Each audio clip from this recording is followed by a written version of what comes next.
when you learn about how glyphosate works and the fact that it's sprayed on 280 million pounds a year on our food supply because of GMOs is atrocious. But also, it's not just GMOs, it's also sprayed as a drying agent on crops such as wheat and peas and beans and legumes, chickpeas, oats, barley, sorry beer drinkers. If they're not organic, glyphosate is often sprayed as a drying agent on these crops. So in order to avoid glyphosate, you really have to eat organic because it's not allowed on organic food. GMOs and glyphosate and toxic herbicides are not allowed in organic food. So that's why we're such proponents of it. Welcome to Functional Moms Podcast, lifestyle medicine for women over 40. Let's age on our own terms. This episode is for you if you're concerned about the rise in food allergies, autism, ADHD, and asthma among our nation's children. It's also for you if you'd like to learn how GMOs, otherwise known as genetically modified organisms, in our food supply may be contributing to the skyrocketing of these conditions and more. Zen Honeycutt is founding executive director of the nonprofit Moms Across America, a national coalition of unstoppable moms with the mission of educating and empowering mothers and others with actions and solutions to create healthy communities. Zen's inspiration came from her 3 boys who had allergies, autoimmune, asthma, and autism symptoms, which greatly improved when they went GMO-free and organic. Thank you so much for coming on the show today, Zen. I personally could relate so much to your story because my kids were diagnosed with food allergies and ADHD, and I had gut issues, and I started to kind of look around myself and think, could it be like what we're eating? So we would love to hear if you could share a little bit with our audience about your story of founding Moms Across America. Thank you so much for having me on, Kristen and Raquel, and to all of your listeners. I hope you share this far and wide so that your friends and family community members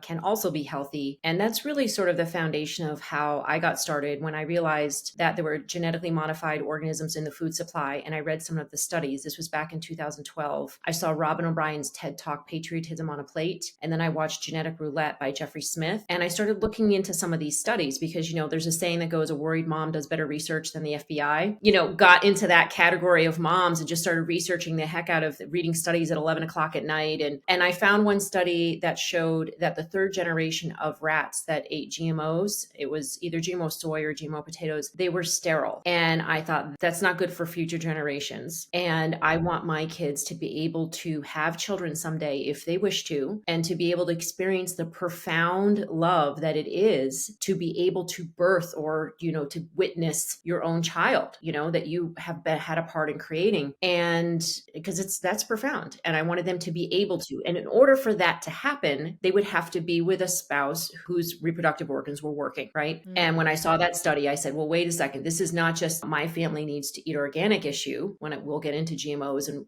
why this is not just about my family. This is about the community, the greater community, because everybody needs to have access to safe, non-toxic, nutrient-dense food and organic food. And so it became a community issue. So I had an idea. It was after the Prop 37 GMO labeling initiative, which I got involved in. I just passed out flyers at a farmer's market. I had no intention of being an activist, but, with all my children's health issues, my kids had allergies, autism symptoms, autoimmune issues, asthma, rashes, all kinds of things going on that my husband and I never had. And when I learned about genetically modified organisms in the food supply, I got involved and passed out flyers. And then when that proposition failed. Could you share a little bit about that just for people that don't know about the history of that? Sure. Yeah. So it was in 2012 when I learned about GMOs and glyphosate, and not so much about glyphosate, but about GMOs. And Pam Larry, a grandmother and midwife, had started an initiative called Prop 37 in California to label GMOs because she learned that for 20 years, GMOs, genetically modified organisms such as corn and soy and sugar beets, canola, some yellow squash, some zucchini, had been in the food supply. It originally started out with tomatoes, but they didn't do well. So they took those off the market. And when she found out that there were GMOs in the food supply for almost 20 years, she was mad. I got mad. A lot of people got mad and said, wait a second, they should at least be labeled. First of all, they shouldn't be in the food supply because there's not enough testing. But second of all, they should at least be labeled. So she made an initiative where she got,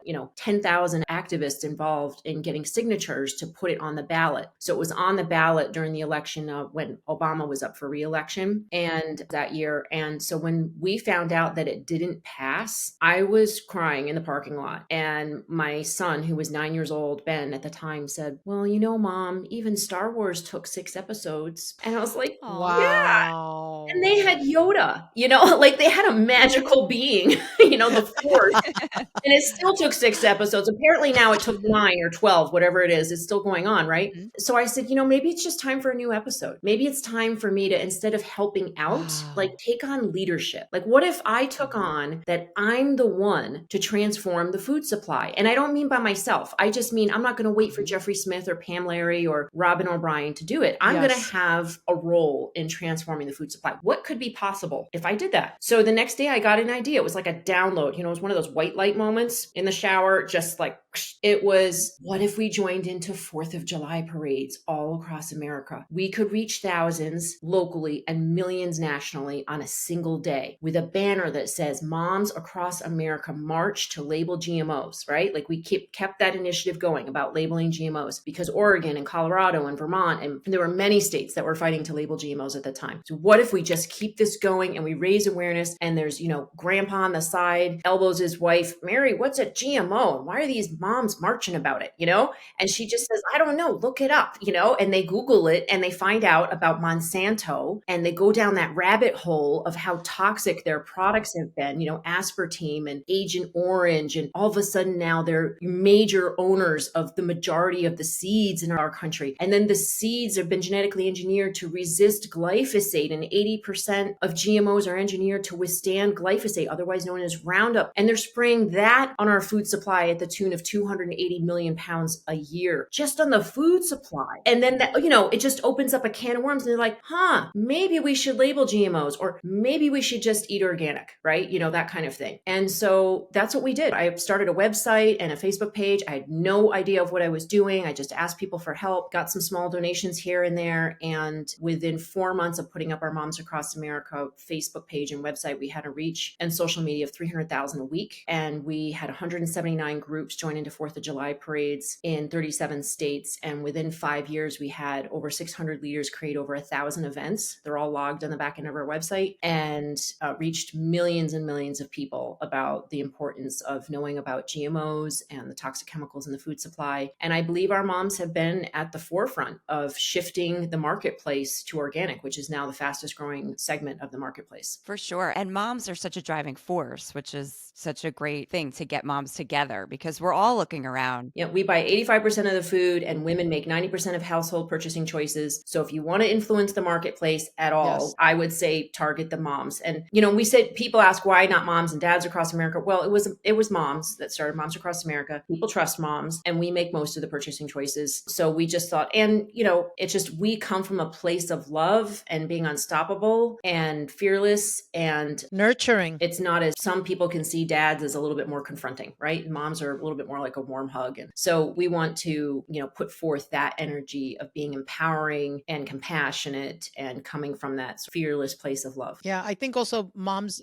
are nurturing, and you know, we care about how we're nurturing our families without this crap in our food. Yeah, because it's not nurturing to feed your family poison. Exactly. That's not nourishment. I mean, when you think of a mother, you think of a nurturing being. Like that's something that just comes to my brain immediately. Yes. Yeah. And when you're thinking about this is such a huge, I mean, you're talking about our food supply, which is really massive. This is a huge undertaking. So the more that we can learn from you and get together, I think the more we, you know, change. And obviously you're already doing that. You're out there, you know, getting this all going. So if you could explain, I guess, a little bit, because it really is not on the mainstream about the Roundup connection. You're not going to hear this on the nightly news. You really have to be in a different space. And of course, we're in the functional medicine space here. So we hear a lot about it and how important it is to buy organic and try to avoid GMOs. But if you could tell us a little bit about what it's doing to our bodies, even. Yes, that's the one thing I wanted to say about functional medicine and functional moms that I love, is that when I go to my functional medicine doctor, he delves into it. He tests and he finds out what's, like we call it, what's so, like what is the reality of what's going on. If you don't do that, you can't do anything about it. You can't be effective anyway in doing anything about what's going on. So Moms Across America is very much in alignment with that. And we've we've initiated glyphosate testing and all kinds of food testing to sort of get to the, the grounds of like what's so, and then to be able to do something about that. And I just digressed. So what was your question again? That's okay. I was actually, just for the person that doesn't know about this really, or doesn't have a good handle on it, explain the GMOs and the glyphosate, like how it's impacting our health. Okay. And so to give a basic explanation of GMOs, like to get to the root of what's going on, there's 3 types of GMOs. The first one is called Bt toxin. Bt stands for Bacteria thuringiensis. And that is a bacteria taken from the carcass of a dead grain caterpillar. And they genetically engineer that bacteria to constantly reproduce more bacteria. It doesn't just die off like it naturally is used in organic farming. It's toxic, but then it peters out in like 4 hours or something like that. And so it's not harmful to humans if consumed, or to even butterflies or, other wildlife. It's just harmful for a couple of hours. But when it's genetically modified, it just is constantly reproducing more toxins. And what it does is genetically engineered into every cell of the plant. So let's say, for instance, corn, right? And so it's a Bt toxin variety of corn, GMO corn, and the corn rootworm comes along and takes a bite of the root or the stem or the leaf anywhere on the plant. And then that bacteria gets into its stomach, constantly reproduces more toxin, and explodes the stomach, puts little holes in the stomach, explodes the stomach, and the corn rootworm dies due to the toxicity and, its stomach being exploded and all of that. And so that is a GMO where the pesticide is built right in. Okay. It's a pesticide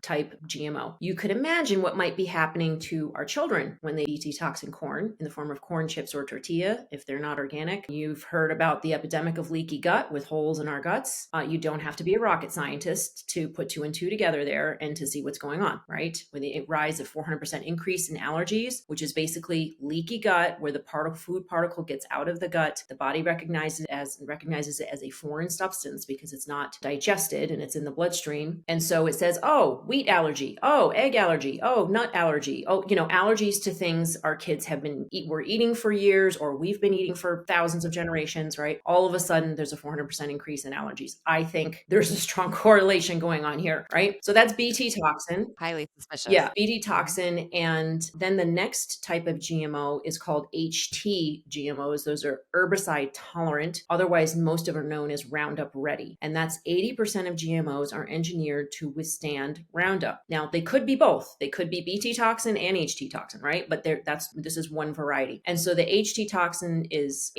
GMO, herbicide tolerant, is engineered to withstand glyphosate. And so the farmer can spray the entire crop and the crop will not die, but all the weeds around it will. In fact, it kills everything it touches. It kills the microbes in the soils, it kills the worms, it kills birds, it kills everything it touches. And one mechanism the way that it does that is it's a chelator. It grabs onto and makes unavailable the vital nutrients of any living thing it touches. It essentially gives the plant AIDS and weakens its immune system. So you can imagine what's happening in our humans, right? And so that the normally harmless bacteria in the soil kills the plant because its immune system's been wiped out. And it also is an endocrine disruptor. It messes with hormones. It's a carcinogen, known carcinogen. It causes nervous system damage. It causes damage to sperm and reproductive organs. It's actually been shown to androgenize baby girls, make the anogenital distance longer, which is a form of masculinization. Yes, it's been proven to do that. So that study just came out recently, and Dr. Shauna Swan from Countdown, who's talking about this crisis that we have of reproductive ability,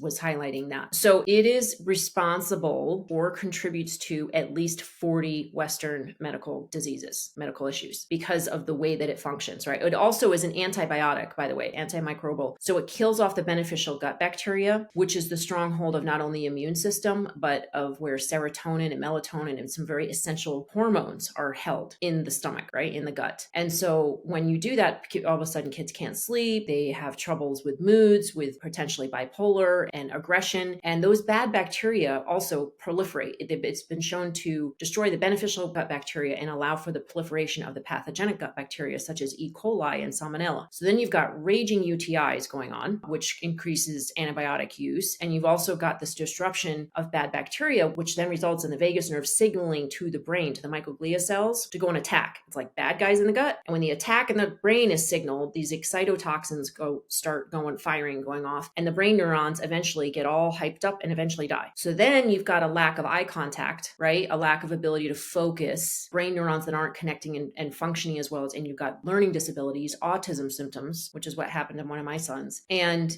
inflammation in the brain. So you've got this increase of 1 out of 5 people in America have mental illness. 1 out of 6 kids have learning disabilities. I see you're shaking your heads like this, it all comes together, right? When you learn about how glyphosate works and the fact that it's sprayed on 280 million pounds a year on our food supply because of GMOs is atrocious. But also, it's not just GMOs. It's also sprayed as a drying agent on crops such as wheat and peas and beans and legumes, chickpeas, oats, barley, sorry, beer drinkers. If they're not organic, glyphosate is often sprayed as a drying agent on these crops. So in order to avoid glyphosate, you really have to eat organic because it's not allowed on organic food. GMOs and glyphosate and toxic herbicides are not allowed in organic food. So that's why we're such proponents of it. So that's GMO, the second one, and glyphosate. You got a little bonus there of explanation of glyphosate. And then the third type of GMO is what I call DT, just to sort of follow suit with the BT and the HT. I call them DT. That's just my thing. It's for desired trait. And it's otherwise known as CRISPR or gene editing. And this type of GMO, they call it GMO 2.0, or they don't call it GMOs at all. They're like, oh no, these are not GMOs, right? They say it's very targeted bioengineering, and they are genetically engineered to have a desired trait, such as salmon growing 4 times fatter, 4 times faster, and being sterile, or genetically modified Arctic apples, which don't brown, or potatoes, Simplot potatoes that don't brown. They are still rotting, mind you. You just can't see them at browning, the masking, they mask the brownness. So you can smell them that they're rotting, but you can't see it. So then restaurants can use those potatoes in French fries because you can't see them rotting, right? And yeah, they last longer that way. And the problem with these types of GMOs, even though they don't have pesticides or herbicides, which is great, problem is that they have been shown to cause, the genetic manipulation has been shown to cause thousands of off-target mutations. And off-target mutations means something is changing in the organism which was not intended. I don't think that's a good idea. I'm not interested in unintended consequences in the food that my children is eating and what could happen in their bodies. I've got social media and sports and, all kinds of things to worry about. I don't need to worry about that type of genetic manipulation. So those are the 3 types of GMOs. How long has that been going on? The genetic manipulation of the DT type, the desired trait CRISPR, that's only been maybe, I'm not entirely sure, but my guess is around 5 years, more like in the food supply. That's the newer type of GMO. Is that the one that Bill Gates is involved with? That he's involved. Bill Gates is a supporter of all types of GMOs and vaccines and all kinds of things. He's involved. Yeah. Yeah.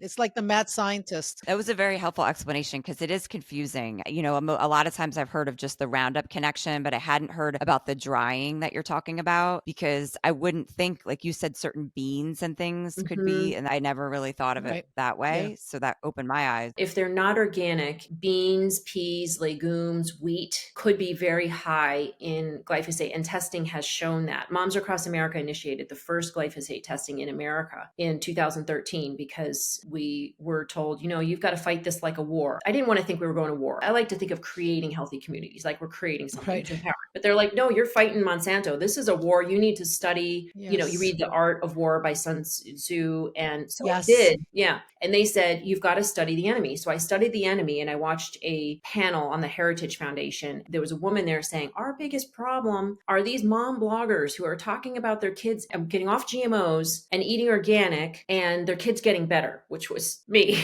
right? I was the main person saying that. And she said, but the problem is these women have no evidence. And I was like, ding, we have to get evidence. So they gave me the idea of doing glyphosate testing because GMOs are 80%, are engineered to withstand glyphosate. And I thought, it's going to be harder to test for GMOs. Let's test for glyphosate. And then we could knock them out at the knees with getting rid of 80% of GMOs, right? If we can get rid of glyphosate, we can get rid of 80% of GMOs. So strategically, I just thought that would be a good approach. So I bugged a farmer friend of mine to please find a lab that would test for glyphosate. And eventually he did. And this man used to work at Monsanto. So he knew the shenanigans that were going on there and he wanted to help. And he did. And he tested our children's tap water. My son had the level of a farmer more in his urine at the time of his Wow. onset of autism symptoms. Wow. And we also tested tap water. It was, I don't see, between 70 or 90% of the tap water was positive. 70 to 90% of the our children's urine was positive. And we also tested breast milk. And breast milk, 3 of them were positive, and 1 had levels 3,000 times higher of glyphosate than has been shown to cause sex hormone changes and liver and kidney damage. So that has been highlighted, been a big deal worldwide. Wow. And I know, I mean, Roundup is definitely sprayed as a weed killer just in people's communities everywhere. I think recently you had someone. Yes, 20 million pounds a year. 20 million pounds a year just in our communities. Sidewalks, parks, playgrounds. Yeah. Mhm. Wow. Yeah. Yeah. I know I saw something you had on your social media recently. You had someone just spraying without any protection on or anything, just spraying Roundup like out to kill weeds. And it's, Yeah, no gloves, not even any gloves on. And it was at my hotel, the park, the driveway in Florida. I was like, they're following me everywhere. That's what it feels like. It feels scary. But no, it just is everywhere. That's probably, it's everywhere. And there's just not enough people that know about it. So I'm really appreciative that you're sharing this, because if a loved one, you got an uncle or a dad or somebody that's using Roundup, please go to momsacrossamerica.org. And on our action page, there's a tab for Toxin Free Town campaign. And there's a document in there that I just shared this morning. I'm sharing it all the time, and other people are as well. It's called 10 Alternatives to Roundup. And it was created by the law firm that sued Monsanto, and by the way, won $112 billion for over 144,000 people. So it was drafted by a law firm, and Moms Across America added to it images to show, the 10 alternatives to Roundup. And that document has been downloaded 100,000 times. So there are people around the world, that are using the resources to get glyphosate and other toxic chemicals. You don't want them to just say, oh, we stopped using glyphosate, but we're using dicamba and 2,4-D instead. No. We don't want toxic chemicals sprayed on our parks, our playgrounds, Period. Period. Just not a good idea. Yeah. Well, first of all, right. you are Moms Across America. You are a mama warrior. You went to battle, girl. I am just like so grateful to all this work that you're doing, and you're becoming a genius in the process, right? Well, you have to learn quick, because, Yeah. like one time I debated a Nobel laureate who was a professor at UC Davis, and I had to bring it. I really had to bring it. He was one of the developers of the BT toxin, and you have to know the science. First, of course, they're saying, oh, these moms are anti-science. Well, that's actually not true. And we love science, and we're actually now generating the science by doing the testing that we're doing. And we are showing results. We have hundreds, if not thousands of moms told us that when their kids go organic, when they get off GMOs and, these toxic chemicals, their kids get better. 80 to 90% of their symptoms improve. They get their productivity back, their potential. There's a movie called Secret Ingredients that I'm in, and Kathleen D. Chiara is the star of that movie. And she says that she doesn't believe that all children with autism can recover just by going organic, right? That they may have other issues going on too. But she doesn't believe that any child can recover from autism unless they go organic, because the introduction of those toxins into the gut continuously feeds the fire, the inflammation. And so you think about it, if you want to put a campfire out, you don't just add a teaspoon of fuel, like, let me go 80-20, right? I'll just eat organic during the week, and on the weekends I won't. No, because then you're still putting fuel on the fire. Unfortunately, nobody likes to hear this. If you want to heal what's going on in the gut, you want to restore the integrity of your gut lining, you want to reduce that inflammation, you want to stop feeding the bad bacteria with sugar and, glyphosate promoting the bad bacteria, you've got to stop putting the toxins, the GMOs and the glyphosate and the pesticides in your body. You've got to eat clean, and it's got to be 100%, in my experience, for at least a couple months, could be years for some people, but you can get to a point where you can eat that stuff again in small amounts and not have violent reactions to it, but you've got to heal your gut first. Right. Do you know what I mean? You've got to bring back that integrity to your gut. Yeah, that totally Yeah. makes a lot of sense. And, before you came on and Kristen and I were talking, and it was, Kristen was talking about that study that you did with all the fast food places and how you're bringing them to be accountable, and, all those findings. That was like incredible. I saw something on Instagram about that, and that blew my mind, because literally this is an actual experience. I'm driving. I had to go to work, and I was so hungry, and I was like, okay, in light of what you're just saying right now, because I'm organic, I do all that, but I was like, I'm so hungry. I'm like, I'm just going to go through one of these. It was like Taco Bell. These were the options: Taco Bell, L, McDonald's, Chick-fil-A, and I think there was a Wendy's, a Roy Rogers or something. And I was like, okay, what is the best of all these evils? Like, I'm going to pick the best one, right? And so I picked Chick-fil-A because I'm like, well, you know what? At Chick-fil-A, I can get a grilled chicken. And when I saw that Chick-fil-A was on your list, that study that you did, it blew my mind. Like, I really had no clue because I also know like the story about Chick-fil-A and how the original guy that started Chick-fil-A, he was like a man in the word and he had a family, this whole thing, this whole story that they still kind of talk about. And so I thought that that was really interesting. But what I felt was what Kristen really made me aware and brought it to another level was when she's like, yeah, well, not only, are moms across America making you aware about what's going on in these foods, but she wants to hold them accountable to bring the integrity into the food that they sell. And that blew my mind because honestly, I did see someone's comment on Instagram saying, oh yeah, well, duh, it's a fast food place. What do you think you're going to get? Well, I didn't think I was getting effing Roundup. Yeah. Like, Yes. Yeah. And not just that. Yeah. And thank you for that. We are holding them to accountable on Moms Across America. If you click on action, there's our fast food petitions link. We are asking people to sign today, please. And we have 6 different petitions for, I'll get to Chick-fil-A in a moment, but for instance, Panera Bread had the highest levels of glyphosate, the highest, and they say good, clean, wholesome food. So they have a no-no list. They actually are doing And when I see that, I think of them as a cleaner brand for some, their aesthetics seem like it, but. And they're doing a good job with some chemicals. They have a no-no list. Like these are chemicals that aren't on no-no. And so we're saying, great, put glyphosate on your no-no list, and tell your suppliers that they cannot spray glyphosate as a drying agent, right? Before harvest. That's primarily their wheat. That's why it's in their food. And Arby's had the second highest. Chipotle, by the way, had the lowest levels of glyphosate. So if you are going to pick out of the top 20, we actually tested 21. We added In-N-Out. They're number 33 on the list of most popular. We added them because we have board members in California that really wanted to know about In-N-Out because they thought they were going to be cleaner. But so out of the top 20 plus one places, Panera Bread had the highest glyphosate. Chipotle had the lowest. There was 76%. My kids love Chipotle. Yeah, Chipotle's good.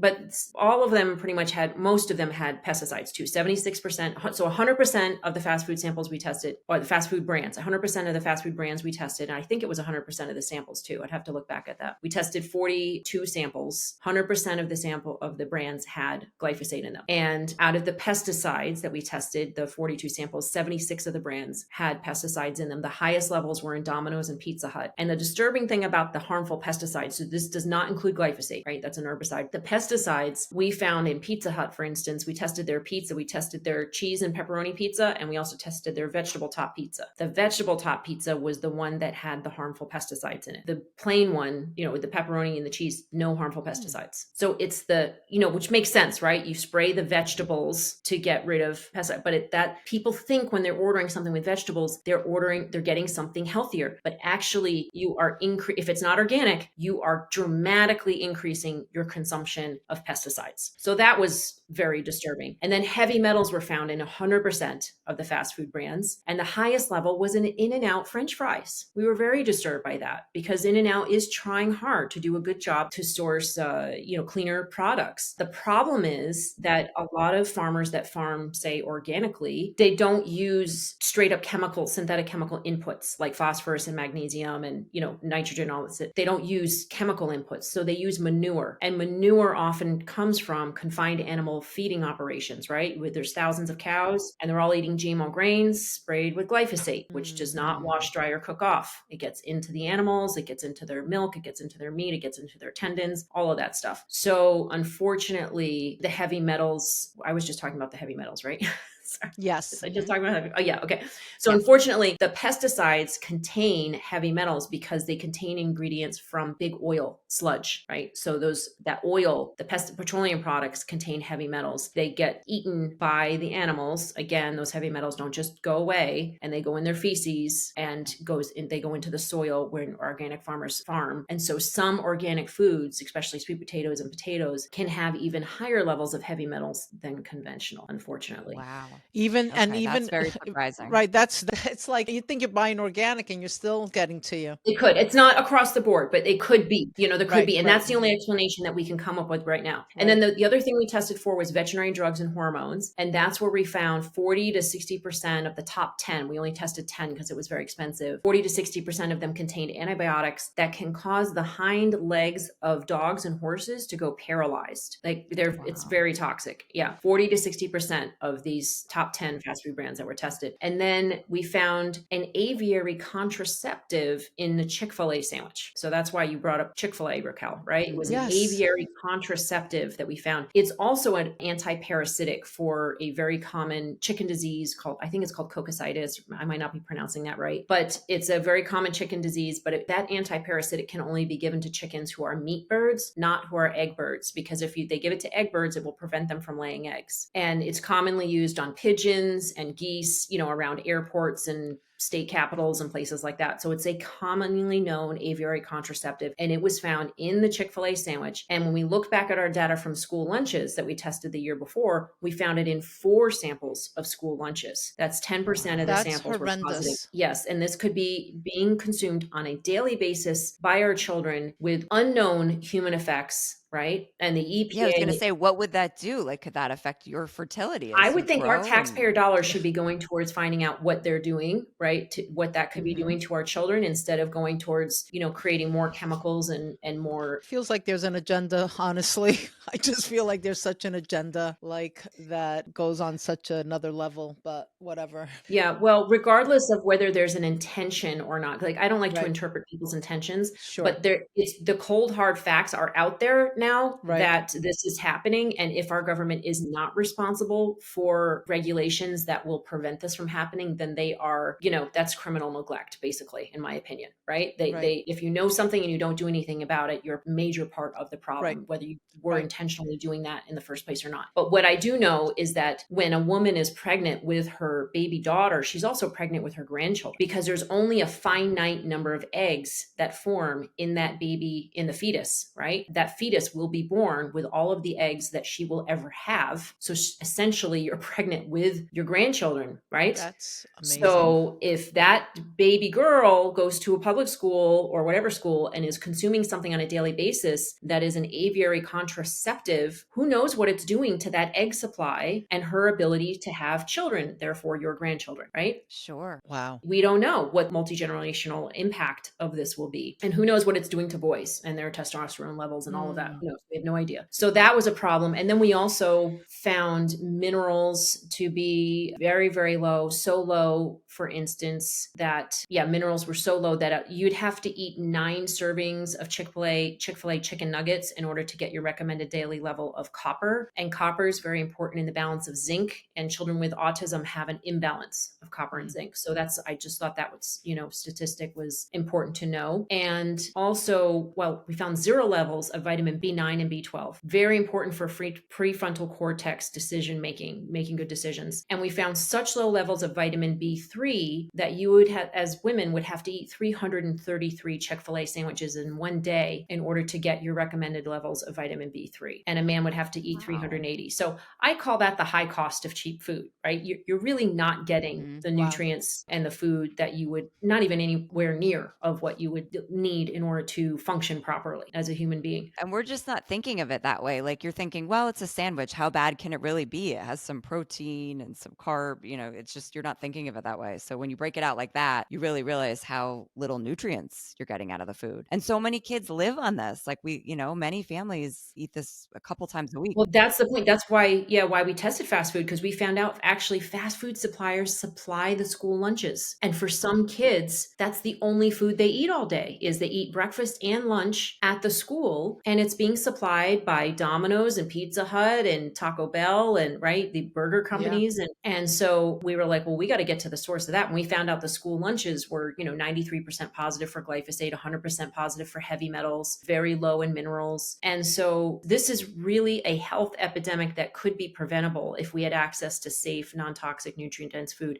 And I want to give you a couple of examples of why the nutrients are so important. Okay. So vitamin B3, let's focus on the vitamin Bs for a moment. Barbara Reed Stitt, who wrote a book, Food and Behavior, A Natural Connection. She's a Lifetime Achievement Award winner. She studied food in America for about 20 years, and her studies were a year long, right? And thousands of people, and highly credible in the nutrition, field. And she found that in prison systems, when the one thing that they all bragged that they had in common, the parolees, the criminals, and the serial killers, the one thing that they all had in common was that they bragged that they lived on junk food. Like, I only eat, these types of frozen foods or fast food and soda and, things like that. And so it was not their race or their, background, or that they lived in urban cities, whether they were rich or poor or black or white, they bragged that they lived on junk food. And they had very low levels of vitamin B. And B, again, as I said, is essential for prefrontal cortex development and good decision making. And when she switched out the junk food in the prisons, all the processed foods and the sugars and all of that, to wholesome foods, the recidivism switched. Instead of 70% going out and coming back in, 70% went out and stayed out. So that switched. And then there were other studies, I believe there were hers, might have been other people's as well, when they supplemented a prison where they document aggressive behavior, right? They had been documented before, they documented it during. There was a 50 to 70% drop of aggressive behavior within 2 weeks with supplementation of vitamins and minerals. And so it's shown to reduce aggressive behavior. And that is also mimicked in a study out of the University of Strasbourg in Germany, where there was a farmer that noticed a decline of the hamster population in his cornfield. Very caring farmer, apparently. They cared about the hamsters. And I guess they're a food source for other animals and stuff too. So he reported this to the local University of Strasbourg. They came out and studied these hamsters, and they noticed that the soil was like sand. There was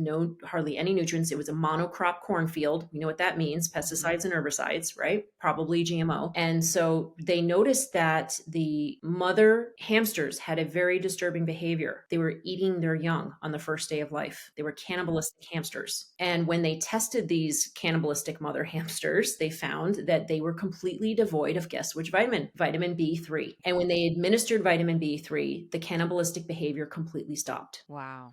So I think that our politicians should really divert their attention from creating more gun laws that criminals are not going to follow anyway, and actually focus on creating laws that require nutrient-dense, safe food in access in schools and, hospitals and all across America. And we've had moms who have made that effort to do that. Even though the government is not doing it, they made the effort to do that. One was a single mom, low income, 4 kids, Hispanic, in Santa Ana, California, who called me, and she said that I needed to know that what her story, because she wanted me to continue telling people about what's going on in the food supply, because her son, when he was 8 years old, 8 or 9, I forget now, but 8 or 9 years old, he was in a public school and he had mental health issues, and she told them, ignored her. And then one day they called her and said, you need to come pick up your son from school because he just threatened to blow up the school and kill everybody in it with a bomb. And she said, well, I told you he has mental health issues. He needs help. And they said, okay, we'll send him to a psychiatrist. So they did. And the psychiatrist assessed him and said, here's your SSRI, your antidepressant drug. And she said, isn't there anything else that we can do? And he said, well, have you looked at the food you're feeding him? And she said, no, what do you mean? He said, what are you feeding him? She said, hot dogs, pizza, tacos, like whatever I can get into him, standard American diet. He's very picky, which is very common with kids with mental health issues. And he said, well, you could either,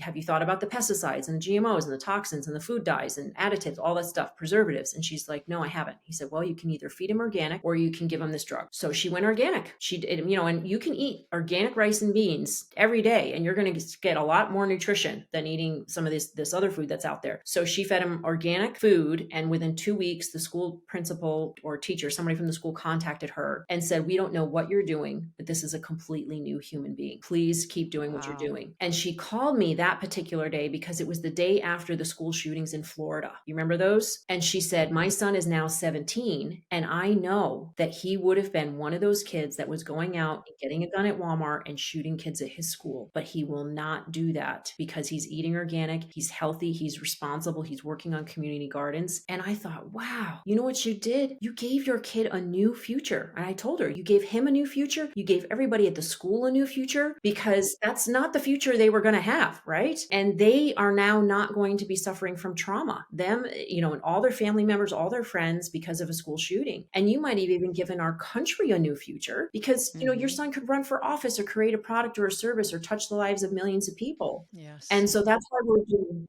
Okay, so that story should be everywhere. It should be on every news channel. Everybody should hear that. This is how we solve the violence problem in America, is getting nutrient dense, safe food, into our children's mouths. That's it. That should be the number one focus in order to protect the viability, the power, the potential, and the future of our great country. It should start with nutrient dense, safe, non-toxic food for our children, period. That is Best so thing to do. great. So, we have a question here, and maybe this is in alignment with what you're saying. What can we do as moms in our own communities, right? And I know what you just said, to support your mission and ensure better quality food for our kids. And I know we can buy organic and such. And I guess maybe another thing is like that petition that you were talking about, making these fast food places accountable. Another thing I'm thinking of is, like our inner city moms, moms that maybe don't know a lot. Like, you talked about that mom that,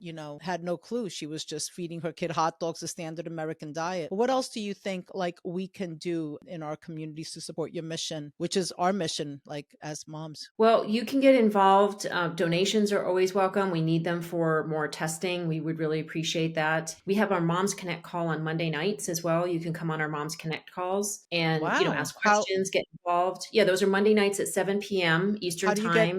You get involved. You get the invitation by joining our newsletter. So just go to momsacrossamerica.org and click on Connect and sign up for our newsletter, and you will get an invitation on Mondays. We usually set it out around noon or 3 o'clock, and the call is at 7 o'clock that night. And so we send out a reminder saying, and we have guests on all the time, and we go over the news, and you can give ideas, share with people. I always learn something new from the people that are on the call, which is fantastic, and everybody does. And you can also, sign our petitions, and you can do things like I just talked to a mom in Southern California yesterday who, was frustrated because the fast food testing, which by the way, also revealed that there was butanediol in 47% of the fast foods out there. And that's a central nervous system depressant drug that causes aggressive behavior, combativeness. It's right on the description. It can cause combativeness. So she was a wealthy woman who was saying, my wealthy friends don't necessarily care about the fast food testing because they don't eat that. And I said, yeah, but do they care about having their babysitter just come from Jack in the Box or Sonic Burger and jacked up on butanediol, right? Do they care about their teachers for their kids having these drugs and, lack of nutrients and chemicals in their bodies? Do they care about the person driving next to them in the car? So if you do care about that and you don't want this type of food in your communities, you do need to speak up and you do need to share. And she said, well, what can I do? I said, well, you can have a movie night and invite those friends over, make it an organic potluck. And we used to post all these things on our website, but people are a little bit more skittish about posting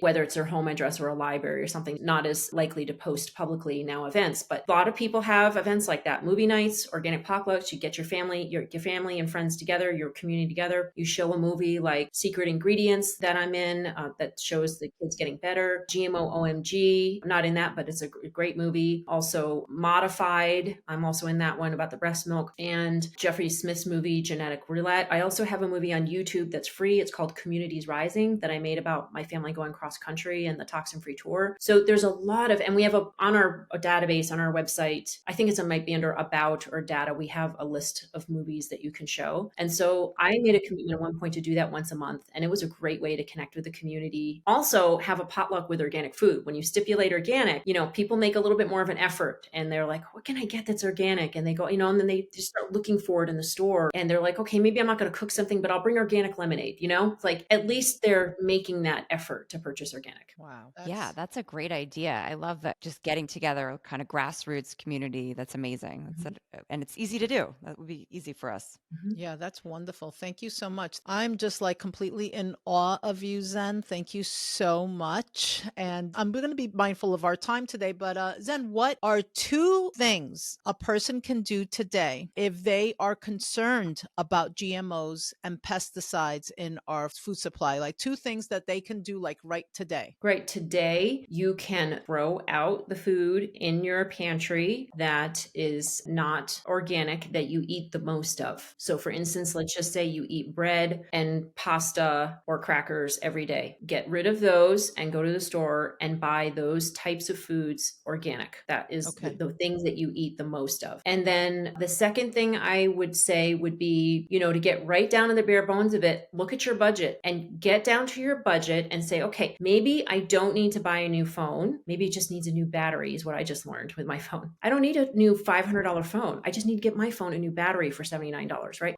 We don't need to go on a vacation to a 5-star hotel. Maybe we just go camping for a week and save ourselves $2,000. And then take that budget and stick it into your food budget for buying organic. Empower yourself so that you have more room in your food budget so that you're not going to the grocery store stressed out saying, oh, this is so much more money. No, you're going to the store with a plan. By the way, you can save 50% on your grocery store bill if you only buy what's on your grocery store list. Like if you say, okay, on Monday, we're going to have chicken and pasta. And on Tuesday, we're going to have the leftover chicken in tacos. So you only need to buy the taco shells, right? And then, beef and then pasta with the leftover, like that. You plan out your grocery meal. You will save 50% on your grocery budget and you will have more room for organic when you're not buying the processed junk. Those are great tips. I have one question. If it says Project GMO verified, like non-GMO verified, is that a safe label? Like even if it's not technically organic? That's a great question. We are so grateful for Non-GMO Project Verified for raising awareness about GMOs. They did a great job with that. And we're super appreciative that they test for GMOs. That's not an easy thing to do. And they do verify that less than 9.9% of the ingredients are GMO. They've actually verified that. So the Non-GMO Project Verified label is good for knowing whether or not there are GMOs in it, but it has nothing to do with glyphosate and toxic chemicals. So you can have Non-GMO Project Verified, cereal, breakfast cereal that's loaded with glyphosate. So what it has to be, if you want to avoid glyphosate and GMOs, is USDA organic or CCOF or some type of organic, real organic project. There's regenerative organic. There's all kinds of labels that are more about organic. It has to have an organic label and the Non-GMO Project Verified if you want to really strictly to avoiding GMOs and glyphosate and toxic chemicals. If you just trust your farmer, if you know your farmer and trust your farmer, that works for me too. Doesn't have to be verified. If you just know that your farmer doesn't use those things, that's awesome. I would support your local farmer much faster, and that's much better for the nutrients. You lose nutrients every day that the food has been off the vine or off the tree. You're losing a dramatic number of, I don't know what the exact percentage is, but they're much higher nutrient density if you eat fresh food, local food.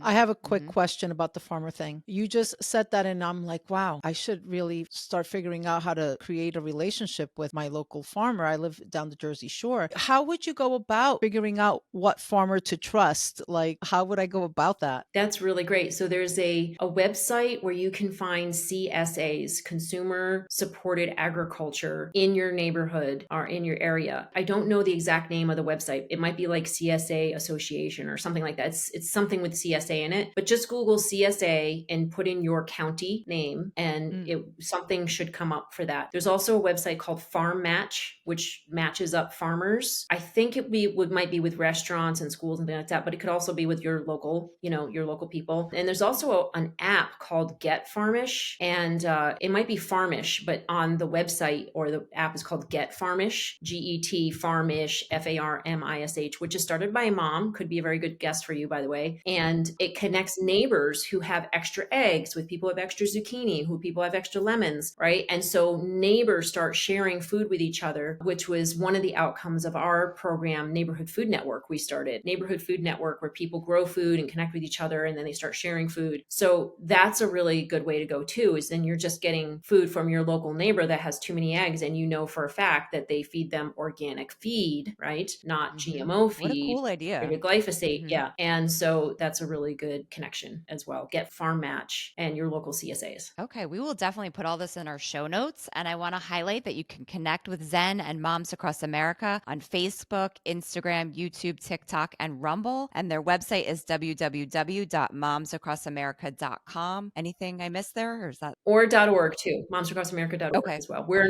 We're a okay. 501c3 nonprofit, been around 12 years, and our mission is to educate and empower mothers and others with actions and solutions to create healthy communities. So if that sounds something like, that you'd like to get involved in, we would love to have you. See you on our Monday night Moms Connect calls too. Yes. Great. Thank you. This was such an inspiring conversation, and it was 100%. so loaded with good information. So we really appreciate your time. Thank you. It was such a pleasure to speak with you. Thank you so much. The information provided in this podcast is for informational purposes only and is not intended for the purpose of diagnosing, curing, treating, or preventing any disease. We are functional medicine certified health coaches and not licensed medical professionals. The opinions and advice of guests are their own and also not considered to be medical advice. Always consult with a healthcare professional when making any healthy lifestyle changes. We would love to hear from you. Please leave a comment or review. Email us at info@functionalmoms.com. If you enjoyed this episode, please hit the subscribe button.